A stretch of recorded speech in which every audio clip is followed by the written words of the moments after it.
Mais cedo, a gente esteve aqui entrevistando uma das chapas que vai concorrer a eleição, melhor dizendo, da nova diretoria do Hospital Nossa Senhora Aparecida. A gente falou sobre a chapa que é considerada a chapa de oposição, que é formada pelo Márcio da Silva, o Francisco de Paula Delamare, o João Francisco de Souza Guiara, a Josiane Alencastro Longaray e o Alaone Souza e Silva, também a Denise Sefrim, no Conselho Diretor, mais o Conselho Fiscal. E nós falamos que o espaço estava aberto porque nós gostaríamos muito de ouvir também a chapa que é considerada a chapa de situação. Embora o José Almir Alencastro disse que, na opinião dele, não há uma chapa de oposição ou de situação, mas sim uma chapa A e uma chapa B, porque a opinião dele vai de encontro com a minha, com o que eu disse no início da fala naquela entrevista, que ambas as chapas têm o mesmo objetivo: o bom atendimento, a boa saúde do Hospital Nossa Senhora Aparecida pelos próximos 3 anos.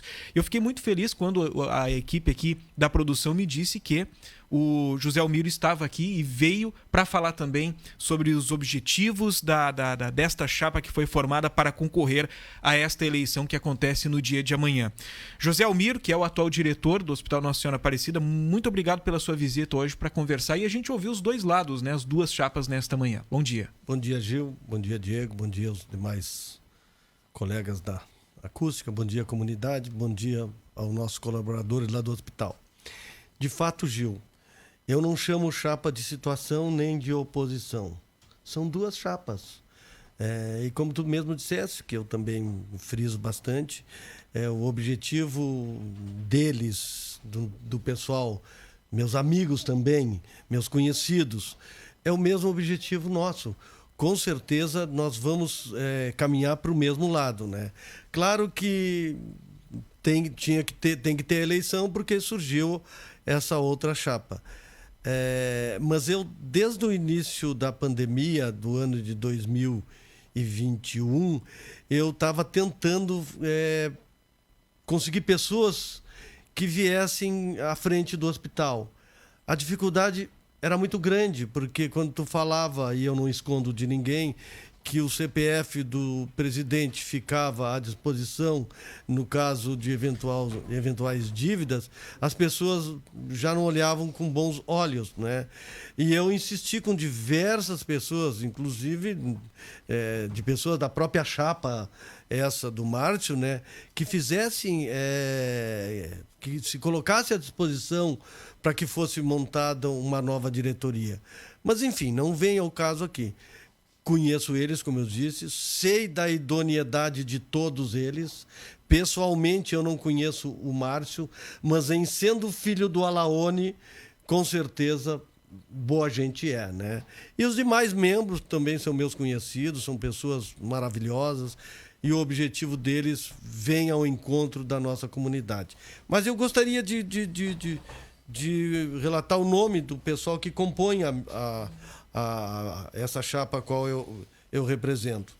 Na condição de presidente, seria eu, o Arnóbio Jardim, que é funcionário aposentado da CE, o Edson Wagner, que é funcionário aposentado do Banco do Brasil, o Bruno Dalben, que é diretor da Blueville, me perdi aqui. Temos também o Marcos Pires, o Marcos Pires, que também é da nossa chapa. O Carlos Antônio Vieira de Oliveira, que é o Teteco, aqui da Veterinária Raça. Também compondo o Conselho Fiscal, o Rogério Bender, policial aposentado. O Lindomar Duarte, que é o presidente do Sindicato dos Trabalhadores Rurais, o Alex Ness, que é do tabelionato do Ney Paulo, o Paulo Gribler, que é o atual presidente do Sindicato Rural, a Maria Carme Vezani, que é esposa do amigo aposentado do Banco do Brasil, Sérgio Vezani, irmã do João Carlos Machado, e o Arilei Mendes, que também faz parte da diretoria do Sindicato Rural. Então são pessoas que merecem todo o nosso respeito, como a outra chapa também merece o respeito, né? Que se propuseram a vir à frente para que pudéssemos montar esta chapa, para que pudéssemos conduzir os rumos do nosso hospital. O nosso objetivo, juntamente com os demais membros desta chapa, e também comungo aí com os componentes da outra chapa, são os mesmos. A gente quer que o hospital vá para frente, né? Que o hospital cresça, né? Claro que tem que fazer uma reengenharia no hospital. A gente já faz isso aí. Tanto é que a gente tem um plano diretor, né, que as pessoas não conhecem, que é um plano diretor hospitalar. Nós contratamos uma empresa que foi para dentro do hospital e nos disse, está fazendo, não está pronto ainda, como deveria ser distribuído as alas do hospital. Nós temos, por exemplo, o refeitório, que é a área da alimentação, numa área nobríssima do hospital, que é do lado da nossa UTI. Ela não precisa ficar ali. Nós já estamos realocando ela em outro espaço do hospital para dar espaço ali ao setor de colonoscopia e endoscopia. Claro que para tudo isso precisa verba para fazer. Nós recebemos diversas verbas emendas parlamentares, mas são verbas carimbadas para outras áreas. Não podemos pegar o dinheiro de uma emenda que vem específica para um determinado setor e colocar em outro. Temos que prestar conta. Isso é um dos nossos pontos que a gente gosta de dizer, é a transparência da prestação de conta. Bom, nós este ano agora, nós apresentamos dentro do projeto Avançar do Governo do Estado, nós apresentamos todos os nossos projetos para que seja um hospital readequado para melhor atender a população. O nosso pronto-socorro, por exemplo, precisa de uma reforma, mas nós não temos condições de reformar o pronto-socorro funcionando do jeito que está. Então, o que nós temos que fazer? Nós temos que ter uma outra ala para colocar o pronto-socorro até que estejam pronta esta reforma. Claro que com adequações tu consegue fazer, mas é como trocar o pneu de um carro com o carro andando. Impossível tu parar de fazer os atendimentos. Mas estamos estudando dentro desse projeto Avançar, onde se demonstrou que a gente vai tentar fazer essa reforma. O bloco B também, por exemplo. O bloco B é onde se recebe o SUS. Não temos como reformar esse bloco, porque pela vigilância sanitária, de 40 leitos, de 60 leitos, baixaríamos para 40 leitos. Quer dizer, vamos perder 20 leitos. Então, o que nós chegamos à conclusão? Temos que fazer uma nova ala, né? Depois se faz a reforma desse bloco e se aproveita em outro serviço, né? Tudo isso a gente tenta fazer, mas é muito demorado, não é da noite para o dia. Não é que nem eu chegar na minha empresa e determinar tal serviço e vai ser feito. Não, lá tem que passar pela vigilância sanitária, nós temos que demonstrar perante os órgãos estaduais e municipais como é que vai ser feito, como é que nós vamos prestar conta. Então, é bastante demorado. Mas, Gil, eu quero que fique bem claro, como eu disse no início, eu não considero o pessoal oposição. Eu considero parceiros. Eles, com certeza, vão ter o mesmo objetivo nosso, que é o bem comum. Pode ter toda a tranquilidade, digo para a comunidade, digo para as mantenedoras, qualquer uma das chapas que vier a ser vencedora, nós todos, a comunidade, me incluo aí, vamos ficar bem servidos. Bom, eu não posso me furtar de fazer alguns questionamentos para você neste momento, porque são questões que foram apresentadas durante a entrevista que nós tivemos com a outra chapa. Nem todas as perguntas foram feitas pelos integrantes da chapa que estavam aqui. Alguns ouvintes também opinaram, também trouxeram informações. E eu acho que é um momento oportuno para que você traga o esclarecimento para a nossa comunidade. A gente gosta disso, nós queremos, e a gente precisa de espaço que é para dar esses esclarecimentos. Uma das participações de ouvintes aqui diz respeito ao fim do atendimento em algumas especialidades do hospital, e também o ouvinte questionou sobre, segundo o ouvinte, circula dentro do ambiente hospitalar de que haveriam algumas demissões com o fim de alguns atendimentos. Nós realmente vamos ter o fim de alguns atendimentos no hospital? Isso vai ocasionar demissões? Como é que está essa situação? Perfeita a tua pergunta, e ela veio assim se encaixar diretamente no que a gente tá noticiando. É que o ano passado, o governo do estado ia implantar o programa Assistir. 56 hospitais do estado iam ficar prejudicados na área do pronto atendimento. Nós não teríamos condições, pelo recurso que o governo do estado ia nos repassar, nós não teríamos condição de fazer o atendimento, tanto no pronto-socorro como na maternidade.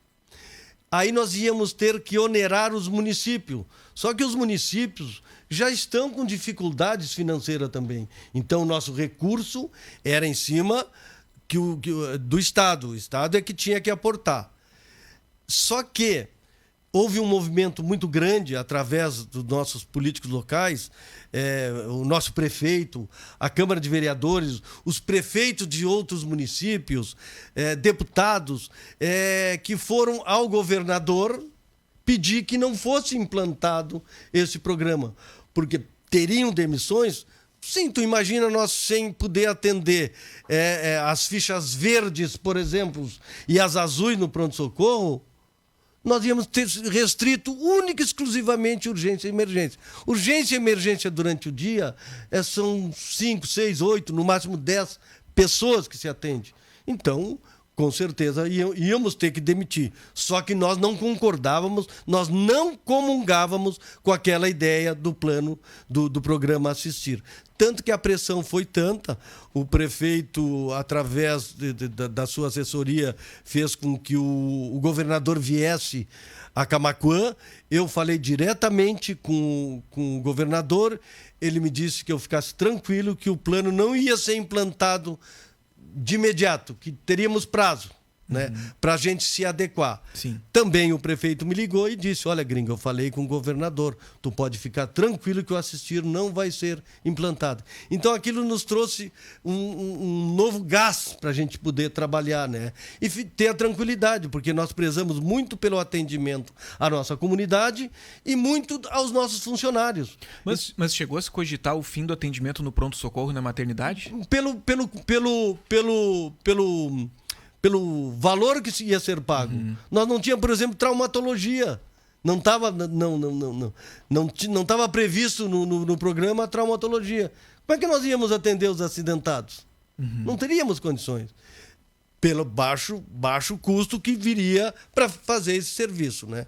Então, para nossa satisfação, para nossa alegria, o governador disse: não, fiquem tranquilos que eu não vou implantar esse serviço. Mas não era só Camaquã, eram 56 hospitais que estavam no mesmo problema nosso. Não era só nosso, era todos esses hospitais. Bom, um outro assunto que foi abordado aqui também, aí sim foram... Mas olha aqui, ó, então, só para deixar bem claro, a comunidade fique tranquila que não vai ter este corte no atendimento.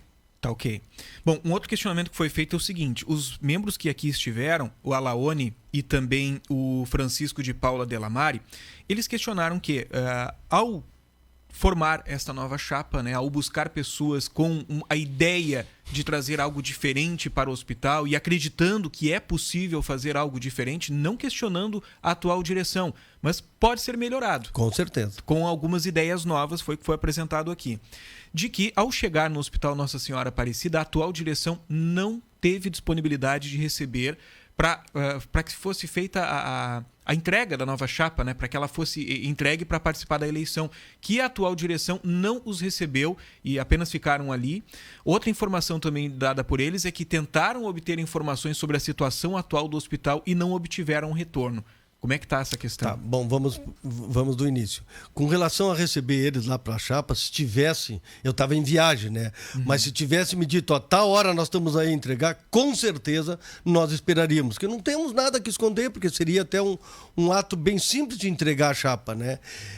Então, se eu tivesse sido contatado, eu daria um jeito de alguém recebê-los, né? Mas como era um ato bem singelo, entregar a nominata, até peço perdão a eles se isso ocorreu, porque não é essa a nossa intenção. Com relação à situação do hospital, eu também não fui contatado por eles e estou à disposição, Gil, estou à disposição não agora só, como depois, se eles vierem a vencer, eu me proponho ir lá para dentro e passar todas as informações que for preciso. Essa transição é muito importante em benefício do hospital. Então, eu quero dizer ao Alaone, tu me conhece, tu sabe da minha honestidade e da minha transparência. Me procurem, que com certeza eu vou passar todas as informações, porque eu tenho interesse, até porque existem projetos dentro do nosso hospital, como a gente disse do programa Avançar, que com certeza nós gostaríamos que eles continuassem esses projetos. E eu estou à disposição agora, hoje, amanhã, o horário que ele precisar, me liguem. Vou deixar aqui meu telefone, 99918-5331. Me liguem, eu passo as informações que forem necessárias sem problema nenhum. Podem ter certeza. Eu jamais faria alguma coisa dessas com o pessoal, até porque eu não trato como uma briga política. Uma disputa política, não seria briga, disputa política. Eu trato que como tem parceiros que querem ajudar o hospital. E eles são parceiros no meu entender. E haja visto que está aí o exemplo da administração que eles têm na PAI.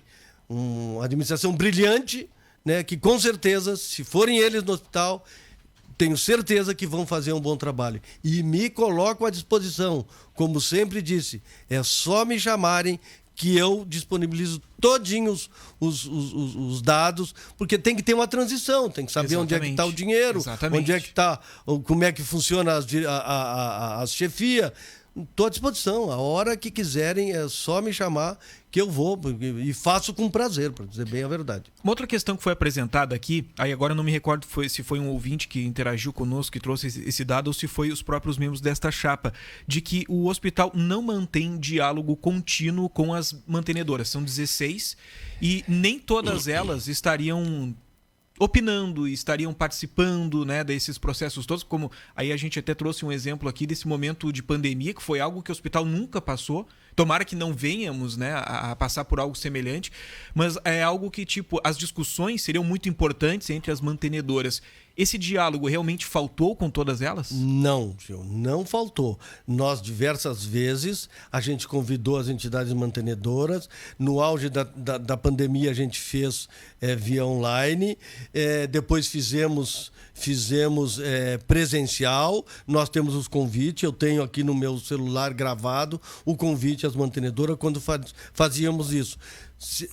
Todos os meses não se fazia, claro que não todos os meses, até porque tinham outras questões que a gente tinha que tratar e não haveria tempo, e as pessoas também são ocupadas, né? Mas as decisões importantes sempre foram passadas para as mantenedoras. Inclusive nesse projeto aí que eu te falei do programa Assistir, que nos preocupou muito, nós chamamos as mantenedoras para discutirem conosco a situação. Bom, há quanto tempo você está à frente do hospital? 9 anos. 9 anos. 9 anos. Né? E é um período desgastante, né? Para toda a muito diretoria. Desgastante, muito desgastante. Você abre mão muitas vezes de compromissos pessoais. Exatamente. Eu posso te assegurar, sim, que a minha empresa, eu tive que dar uma segurada no meu trabalho permanente dentro da empresa. Por sorte, eu tenho pessoas capacitadas dentro da minha empresa e aqui, te digo, atingi uma situação financeira que rico não fiquei, né? Mas tenho condições de poder dar a minha contribuição para a comunidade e para o hospital. E assim, com prazer, né? Isso pode ter certeza que é com prazer. E com relação à transparência, nós somos fiscalizados. Primeiro éramos do Tribunal de Contas. Uhum. Depois nós passamos para o Ministério Público das fundações.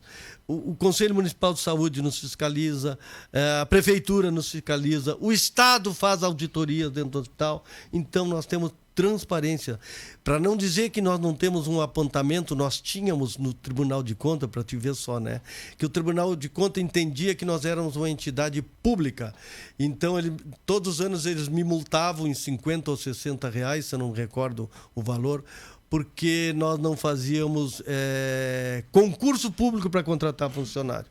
Mas nós não somos, nós prestamos serviço para o público, mas nós não somos. E aí conversava com o nosso corpo jurídico, via o que era melhor, disse, ó, paga para não te incomodar. E nós pagávamos aquele valor simbólico lá da multa. Eu fiz aquele questionamento porque, assim, 9 anos à frente de uma instituição, tendo toda essa responsabilidade nas costas, digamos assim, utilizando o linguajar mais comum. Será que não seria o momento agora de fazer uma pausa nessas obrigações e daqui a pouco continuar? Você mesmo disse, né, que está à disposição, caso essa outra chapa vença, de fazer um trabalho, continuar um trabalho voluntário, mas não com aquele peso, com aquela carga? Sim, mas é o que eu gostaria. E estou dizendo, me coloco à disposição, embora eu não possa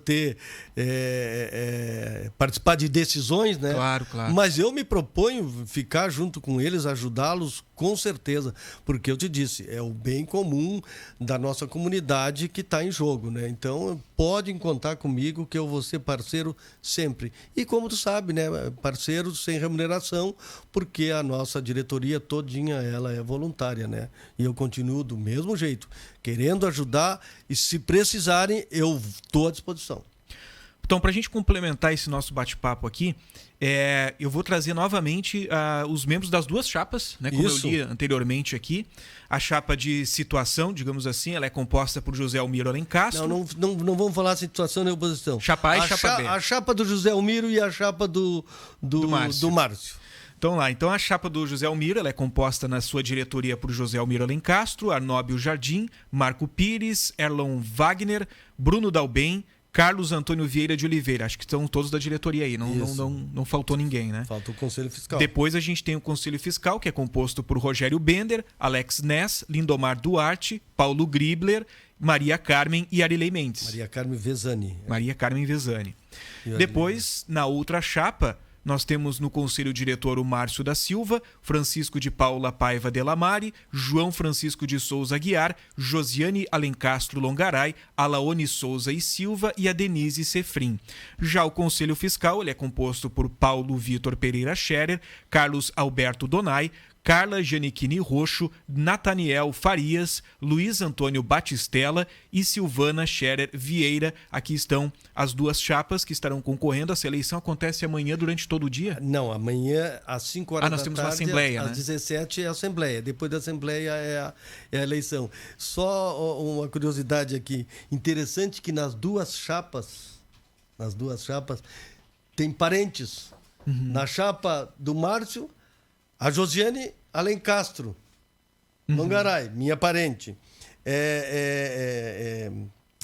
O Arilei Mendes é cunhado do Paulo Vitor, da outra chapa. Então, tu pode ver que o interesse é comum. Né? Nós temos essa ligação entre ambos aí. Então, pode ter certeza que depois nós vamos ser uma única